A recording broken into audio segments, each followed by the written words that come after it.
Ассалаумағалейкум достар. Бүгінгі рейсіміз біздің фермамызда қазіргі таңда салынып жатқан малға шөп шашатын тұрақ жайлы болмақ. Енді көріп отырғандарыңыздай, жалпы бұл тұрақтың жобасы ең басында біз сыртын профлиспен қаптаймыз деген ойымыз болған. Енді жалпы біздің өңірде жел Астана қаласы сияқты жел өте қатты соғатындықтан біз сыртын осылай тақтаймен қоршауды жөн көрдік. Себебі бағаналарына жаңа күш түсіп, жалпы сырты майысып кетпейтіндей. Енді 30-дағы ағаштармен осылай сыртын қаптап тіз қатар тізіп шықтық. Енді мына жерде қақпасы әзірше тұрақ толық дайын емес, енді бұл жерге толық қақпасы орнатылатын болады.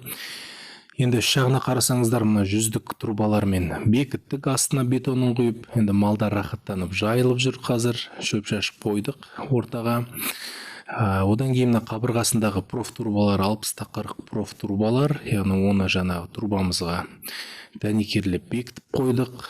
Енді ауқымы өте үлкен. Қазіргі таңда енді екі қабырғасы ғана дайын тұр осындай. Енді сіздерге толық тағы дайын болған кезде тағы бір рилс шығаратын боламын.